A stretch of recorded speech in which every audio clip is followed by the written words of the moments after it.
ہے سلام عاجزانہ آپ کے دربار میں، کاش آئے یہ دیوانہ آپ کے دربار میں۔ رکنے کے لیے تیار نہیں، علماء بیٹھے ہیں، پوچھے، میں مفہوم حدیث بیان کر رہا ہوں۔ اتنے میں حضور آئے، انہوں نے غلاموں کو دیکھا، آقا کریم علیہ السلام انہیں دیکھ رہے تھے کہ اتنے میں حضرت جبریل آئے۔ آنے کے بعد جبریل امین نے ایک پیالہ دیا اور حضور سے کہا، یا رسول اللہ، اس پیالے میں جو پانی ہے، ان پانی کے قطروں کو ان شعلوں کی جانب پھینکے۔ میرے آمنہ آقا کریم علیہ السلام نے اپنے دست جود و سخا میں ان پانی کے قطروں کو لیا اور جہنم کے شعلوں کی جانب پھینکا۔ پانی کے چند قطرے جہنم کے شعلوں کی جانب پھینکا، جہنم کے شعلے ماند پڑ گئے، مدھم پڑ گئے۔ حضور حیرت جبریل امین سے پوچھتے ہیں، اور عالم الغیبی والشہادہ میرے آقا کریم علیہ السلام ہر ظاہری اور چھپی ہوئی چیز کے جاننے والے، رب تبارک و تعالیٰ نے اور کوئی غیب کیا تم سے نہا ہو بھلا، جب نہ خدا ہی چھپا تم پہ کروڑوں درود۔ حضور جانتے ہیں، باوجود اس کے امت کے درس کے لیے جبریل سے پوچھتے ہیں، جبریل ان پانیوں میں ایسا کیا اثر تھا کہ جنہیں نماز اور روزوں کے واسطوں نے نہ ماند کیا، یہ پانی کے چند قطروں سے وہ ماند پڑ گئے، مدھم پڑ گئے۔ آقا کریم علیہ السلام کی بارگاہ میں حضرت جبریل امین عرض کرتے ہیں، یا رسول اللہ، یہ پانی کا وہ قطرہ ہے، نہ یہ زمزم ہے، نہ یہ کوثر ہے، یہ نہ رہ فرات کا پانی، نہ کسی دریا اور سمندر کا پانی۔ آقا یہ وہ پانی کے قطرے ہیں جب آپ کی گناہ گار امت راتوں میں اٹھ کر اپنے گناہوں کو یاد کر کے اپنے رب کی بارگاہ میں خشیت کے آنسو بہایا کرتی تھی۔ صحابہ آقا کریم علیہ السلام سن رہے ہیں، جبریل فرماتے ہیں، یا رسول اللہ، فرشتے اسے ہاتھوں میں لیتے تھے، یہ جو آپ کے ہاتھوں میں قطرے تھے نا، وہ کسی دریا سمندر کا پانی نہیں، گناہگار کی آنکھوں سے نکلنے والے آنسوؤں کا قطرہ تھا، جس سے جہنم کے شعلے ماند پڑ گئے۔ روئے، رونے والی آنکھیں اپنے گناہوں کو یاد کر کے روئے، اپنے جرموں کو یاد کر کے روئے۔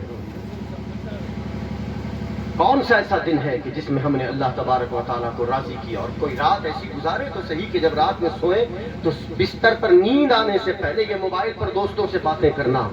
نیند کھلتی ہے تو سب سے پہلے جب ہم آن لائن آ کر چیک کرتے ہیں کہ واٹس ایپ کا اسٹیٹس کیا ہے، ہماری ریلز کے کتنے ویورز ہوئے، ہم ان چیزوں کو جو دیکھتے اس سے پہلے یہ تو آنکھیں کھول کر اللہ کا شکر بجانا ہے کہ مالک تو نے دوبارہ زندگی عطا فرمائی، آج کا دن بھی تیری عبادت، تیری بارگاہ کی اطاعت و گزاری میں گزارنے کا موقع عطا فرمائی۔ رات میں آنکھیں بند ہوتی ہے، ہم سے کہتے ہیں میں سو جاؤں یا مصطفیٰ کہتے کہتے، کھلے آنکھ صلی اللہ کہتے کہتے، ہم نے صرف پڑھا ہے، ہم نے یہ پڑھا ہے، ہماری رات میں آنے والی نیند موبائل میں اس وقت تک ہماری آنکھیں پتھرائی ہوئی موبائل کو تکتی رہتی ہے جب تک نیند نہ آتا۔ نیند آتی بھی رہتی ہے، تم بھی ہم سوشل نیٹ ورک پر گھومتے رہتے ہیں، سیر تفریح کرتے رہتے ہیں، اس کے بعد پھر موبائل بند کیا اور پھر بے خواب چلے گئے۔ صبح ہوتی ہے، شام ہوتی ہے، زندگی میں تمام ہوتی ہے، کیا فائدہ ہے ایسی زندگی کا؟ کچھ تو اپنی زندگی کا لائے عمل تیار کریں، کچھ تو اپنی زندگی کا لائے عمل تیار کریں۔ ایک وعدہ کریں، مدرسہ تغیہ کنز العلوم کے اس ذمہ دار اسٹیج سے ایک وعدہ آپ سے لینا چاہوں گا، ایک وعدہ کہ 5 منٹ، فقط 5 منٹ ڈیلی آپ اپنے رب کے کلام کو دیں گے انشاءاللہ، خدا کے کلام قرآن 5 منٹ، فقط 5 منٹ ڈیلی، 24 گھنٹے میں 5 منٹ مانگتے ہیں۔ آپ موبائل پر بھی قرآن آتا ہے، اس کے ذریعے پڑھیں گے انشاءاللہ۔ ہاتھوں کو بلند کریں، ہاتھوں کو بلند کریں، کتنے لوگ پڑھیں گے؟ کتنے لوگ پڑھیں گے انشاءاللہ؟ پڑھیں گے انشاءاللہ؟ بولے پڑھیں گے انشاءاللہ، بولے انشاءاللہ بلند آواز سے پڑھیں گے انشاءاللہ۔ 5 منٹ اللہ کے کلام کو دے، خدا کی عزت کی قسم، اگر آپ نے اپنی زندگی کا یہ مقصد بنایا کہ کوئی دن ایسا نہ گزرا جس میں اللہ کے کلام سے تمہاری ملاقات نہ ہوئی ہو، تو خدا کی عزت کی قسم تمہارا کوئی دن بربادی والا دن نہیں ہوگا، تمہارا ہر دن عید کا ہوگا اور ہر رات تمہاری شب برات والی رات۔ اپنی زندگی کو بنائیں، خدا کے کلام کے سپرد کریں، خدا کے کلام کے قریب کریں، یہی زندگی ہے، اور یہی زندگی آپ کو اللہ عز و جل کی بارگاہ سے زندگی کا تمغہ عطا کرنے والی، جسے پاک ہے مثل الذی یذکر ربہ والذی لا یذکر مثل الحی والمیت۔ اس شخص کی مثال جو اپنے رب کا ذکر کرتا ہے اور اس شخص کی مثال جو اپنے رب کا ذکر نہیں کرتا، زندہ اور مردہ کی طرح۔ یہ مدرسہ تیریہ کنز العلوم کے ہونہار 9 طلبہ جو آپ کی آنکھوں کے سامنے ہیں، یہ یوں ہی بیٹھ گئے کہ سروں پہ دستار حفظ کا تاج رکھا، یوں ہی انہوں نے مدرسے میں قربانیاں دی ہیں، انہوں نے دال روٹی پہ گزارا کیا ہوگا، انہوں نے اپنے گھروں کے نرم و گداز بستر کو چھوڑ کر مدرسے کی چٹائی پر آرام کرنے کو پسند کیا ہوگا، انہوں نے اپنے رشتہ داروں کی خوشیوں میں شرکت کو تیاگ کر اپنے اساتذہ کی بارگاہ میں زانو ادب طے کیا ہوگا، انہوں نے مدرسے کے مقررہ کردہ وقت کے مطابق اپنی زندگی کو ڈھال لیا ہوگا،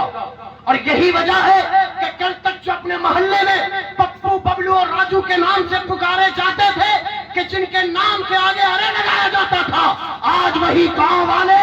گاؤں کا چوکیدار بھی ہوگا، گاؤں کا چودھری بھی ہوگا، گاؤں کا ڈاکٹر بھی ہوگا، گاؤں کا پروفیسر بھی ہوگا، تو نام سے پہلے ارے نہیں کہے گا، نام سے پہلے حافظ صاحب کا لقب۔ یہ قوم کے امام بنانے جا رہے ہیں، کس نے بنا قربانی ہوگی۔ کل تک جو ان کے ناموں کو لکھ کر بلاتے تھے وہ حافظ صاحب کر بلا لے گا، کل تک جو ٹیڑھی نظروں سے کبھی ڈانٹ بھی دیا کرتے تھے اب انہیں بھی ان کی بارگاہ میں آنا ہوگا، جہاں ان کا پیر ہوگا وہاں ان کا سر ہوگا، یہ امامت کر رہے ہوں گے جہاں بڑے بڑے ڈاکٹرز کا سر لگا ہوگا وہاں ان کے قدم ہوا کریں گے، یہ امام بنیں گے۔ اپنے بچوں کو دین کی طرف جوڑیں، دین کی طرف جوڑیں، دین کی طرف جوڑیں۔ ٹھیک ہے، ہم ایسے دور میں جی رہے ہیں کہ جو دور بڑا ڈیولپڈ ہو گیا ہے، بہت ڈیولپ